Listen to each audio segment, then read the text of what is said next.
Côte d'Ivoire, le bulletin d'info, Mireya Kédié.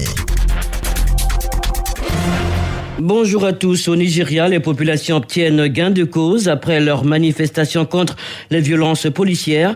La force d'unité spéciale de la police est dissoute avec effet immédiat. Décision prise hier par la présidence. Depuis une semaine, les Nigérians exigeaient la dissolution de la brigade spéciale de répression des vols, accusée d'extorsion de la population, d'arrestation illégale, de torture et même de meurtre. La contestation est née après la diffusion d'une vidéo sur les réseaux sociaux montrant les agents présumés de cette brigade tuant un homme dans l'état du Delta au sud du pays. Le centre du Mali est encore pris dans un tourbillon de violence. Au moins 5 habitants d'un village ont été tués par des djihadistes qui assiègent leur localité. Ces violences font suite à l'enlèvement mardi dernier d'une vingtaine de personnes. Le village est ensuite coupé du reste du pays par des terroristes qui bloquent toutes les voies d'accès. Les sanctions américaines visant le Soudan, depuis son inscription sur la liste noire des pays soutenant le terrorisme, met en danger le chemin vers la démocratie. Le Premier ministre Abdallah Hamdok accuse les États-Unis et estime que cette situation paralyse l'économie du pays. Il pense qu'il est injuste de traiter le Soudan d'un État paria alors que l'expulsion de Ben Laden remonte à plus de 20 ans et que les Soudanais ont renversé en 2019 le régime d'Omar El-Béchir qu'il avait hébergé. Vous êtes sur Radio Côte d'Ivoire. Les travaux de bitumage de l'axe Odiéné-Boundiali sont terminés, mettant ainsi fin au calvaire des usagers de ce tronçon. Le chef de l'État en visite familiale dans la région a officiellement ouvert cette voie à la circulation, le président Alassane Ouattara ayant d'abord eu des entretiens avec ses parents. Avec cette nouvelle route entièrement bitumée, les Odiénékas n'auront plus besoin de passer par Touba pour se rendre à Abidjan. Ils économisent plus de 100 km en passant par Boundiali. Les actions de développement du président de la République sont saluées ici par les populations de ces deux départements. On écoute d'abord la ministre Marietou Koné, maire de Boundiali. L'impact, il est économique, l'impact, il est politique, l'impact, il est social, l'impact, il est culturel, le brassage des populations, la libre circulation des personnes. La région de la Bagoué est vraiment très heureuse d'obtenir cette route que nous attendions depuis 1994. Je suis là, Omar, natif de la commune de Thiémé. J'ai fait mon école primaire à Thiémé. Et Thiémé, au Diéné, c'est 28 km. Pour venir au collège, on pouvait faire au moins 2 heures de temps. Et aujourd'hui, je vous dire que ici au Thiémé, c'est 12 minutes au lieu de 2 heures de temps. C'est un soulagement pour nos parents, pour l'évacuation des produits et puis aussi pour les déplacements. Lassina Fofana, directeur général de la Caisse des dépôts et consignations, cadre de la région du Folon. D'abord, nous avons été reçus par le président de la République en famille et ensuite il a procédé à l'inauguration de ce tronçon Boundiali-Odiéné. Véritablement, ça va désenclaver toute la région. Honnêtement, c'est... Rallier les départements d'Odiéné et de Gbéléban pendant des heures et des heures reste également un lointain souvenir. La route internationale qui relie les deux régions est officiellement ouverte à la circulation.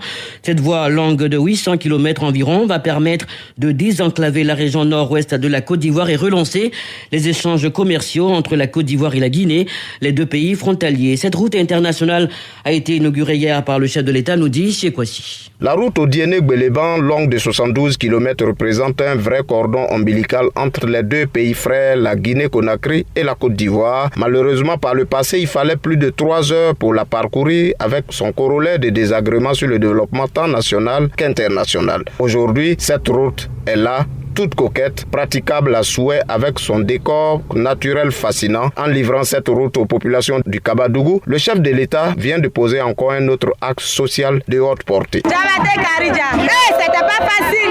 Quand tu arrives à Odiéné là, tout ton corps te fait mal. Donc maintenant là, grâce à Dieu, grâce à Ado, la route est bon faire. Le mot me manque. Que Dieu nous donne longue vie encore. Si c'est au moins, avant on pouvait faire au moins 4 heures à 5 heures de temps pour pouvoir atterrir à Odiéné. Aujourd'hui, en 35 minutes, on est déjà à Odiéné. Merci à Baba Ado. L'événement se déroule à quelques jours de la présidentielle d'octobre prochain. Prières et bénédictions ont été faites à l'endroit du président de la République, candidat du RHDP. Madame Kanaté Diakité Fatouma, le président a beaucoup adoré sa mère. Il a dit que sa mère lui a dit Alassane, Kanasra, Rien doit oublier. Ça veut tout dire. Il s'en va victorieux. On sait qu'il va gagner un coup KO. Après l'inauguration, le président de la République et sa suite sont allés exécuter la prière de Zohr dans la grande mosquée de Gbeleban. Principale sollicitation auprès d'Allah, un climat électoral paisible pour le bonheur des populations ivoiriennes. Sie Kwasi, Aekpa Louis Valentin Kwasi,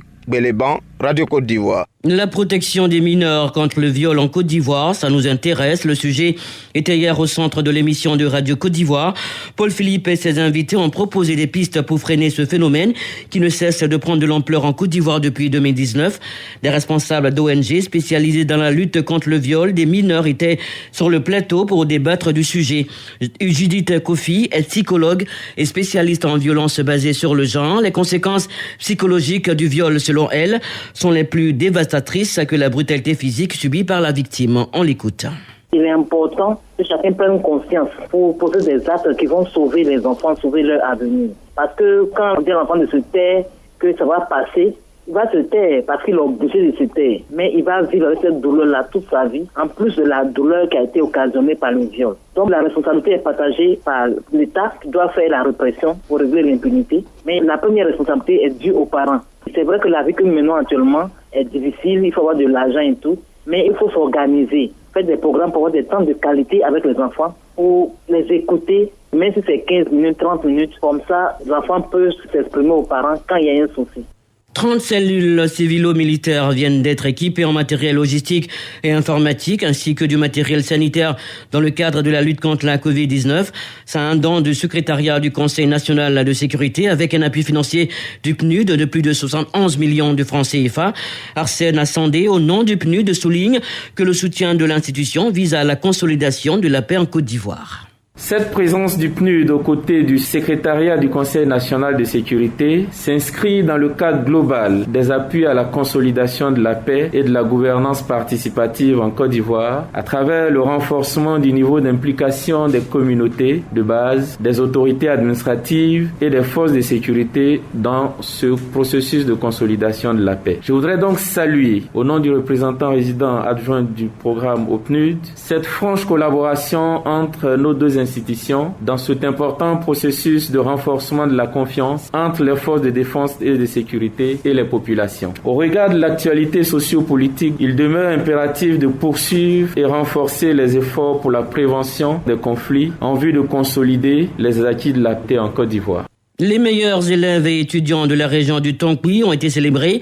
C'est le ministre de la Sécurité et de la Protection civile qui a parrainé la cérémonie.